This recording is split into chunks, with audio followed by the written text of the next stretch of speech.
Hi nail art friends, it's Beck, and today I'm going to show you how to do simple leaf stamping. Let's get into it.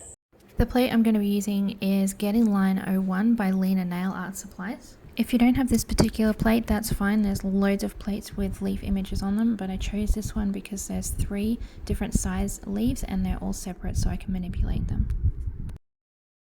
Starting off with a white base, I'm using Sky by Kester Black. This is one of my go-to whites.